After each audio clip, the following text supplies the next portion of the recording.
প্রতি বছর রমাদান আসলেই তারাবির নামাজের রাকাত সংখ্যা নিয়ে আমাদের মধ্যে এক ধরনের মতভেদ দেখা দেয়। আমরা দেখি কেউ 8 রাকাত পড়েন, কেউ 12 রাকাত পড়েন। এই বিষয়ে উনি জানতে চেয়েছেন যে সত্যিকার অর্থে তারাবির নামাজ আসলে কয় রাকাত। দেখুন, তারাবিহ এই শব্দটা কিন্তু প্লুরাল, এটা বহুবচন। এর এক বচন হচ্ছে তারবিহাতুন। তারবিহাতুন মানে একবার বিশ্রাম গ্রহণ করা।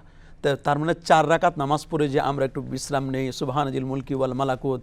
আবার খানায় কাবায় যারা আছেন তারা তোয়াফের 2 রাকাত নামাজ পড়েন, আবার অনেকটু রেস্ট নেন। এই যে একটা তারবিহা বলা হয়, এটাকে তারবিহা, 4 রাকাতের রেস্ট নেওয়া, বিশ্রাম নেওয়া। তাই 4 রাকাতের পর একটা বিশ্রাম নেওয়া হয়। যখন এটা তারাবি হয়, নিঃসন্দেহে এটি 2 এর উপরে হবে, কারণ জমা প্লুরাল ব্যবহার করার জন্য 2 এর উপরে লাগবে।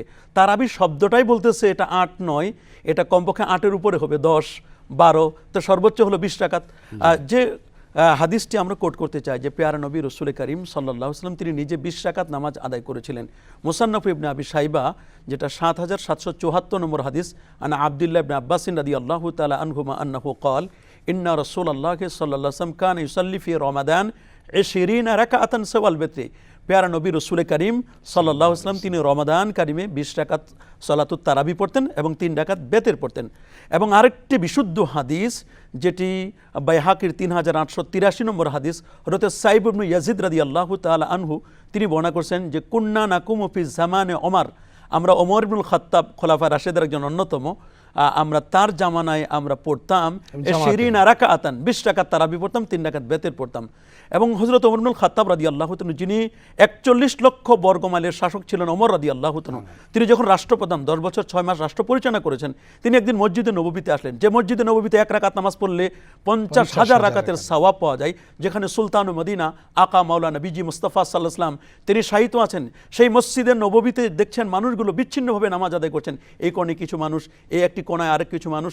তখন তিনি তাদেরকে একটি শৃঙ্খলাবদ্ধ করবার জন্য তিনি ওই মুহূর্তে সাহাবায়ে কেরামদের মধ্যে 1.25 লক্ষ সাহাবীর মধ্যে সবচেয়ে বিখ্যাত কারি ছিলেন উবাই বিন কাব রাদিয়াল্লাহু তাআলা আনহু, তাকে তিনি ইমাম বানালেন এবং বললেন যে তুমি 20 রাকাত নামাজ তুমি স্টার্ট করে দাও। তিনি যখন 20 রাকাত নামাজ পড়া শুরু করে দিলেন, মসজিদে নববীতে লক্ষ লক্ষ সাহাবায়ে কেরাম সে নামাজে উপস্থিত ছিলেন, তাবিনে যে উপস্থিত ছিলেন, সাহাবায়ে কেরাম জীবিত, তাবিনে জাম তারা নামাজ পড়ছেন। আম্মা জান আয়েশা সিদ্দিকা রাদিয়াল্লাহু তাআলা আনহা, যিনি বেদাতের হাদিসটি মনে করছেন, মান আহাদাসা ফি আমরিনা হাযা ফালাইসা মিনহু ফাহুয়া রাদ্দুন, যে ব্যক্তি সমাজের মধ্যে নতুন কোনো কিছু সৃষ্টি করবে, এটা যদি কোরআন এবং সুন্নাহর খেলাফ হয় তাহলে সেটি পরিত্যক্ত হবে, সেটি বর্জিত হবে, সেটাকে অ্যাকসেপ্ট করা যাবে না। তো সে আম্মা জান আয়েশা রাদিয়াল্লাহু তাআলা আনহা নিজেও হুজরা মোবারকে, আল্লাহ নবীর হুজরা মোবারকে তিনি সেখানে উপস্থিত থেকে নামাজটি আদায় করছেন।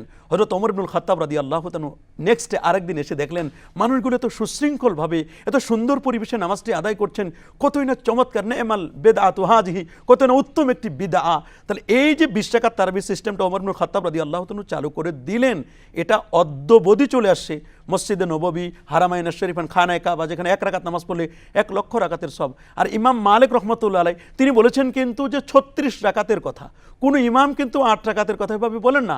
হ্যাঁ, তবে আমরা বলবো যারা 8 রাকাত পড়ে তারা তো অনেক ভালো, যারা মোটে 1 রাকাতও পড়ে না, যারা 1 রাকাতও পড়ে না তারা তো ভালো। আর আপনি জানেন যে মাহে রমাদানের একটি নফল অন্য সময়ের একটি ফরজের সমতুল্য, একটি ফরজ অন্য সময়ের 70টি ফরজের সমান। মাহে রমাদান হচ্ছে ইবাদতের মৌসুম, ইবাদতের মৌসুমে যদি আমরা ইবাদত না করি তাহলে কখন ইবাদত করব?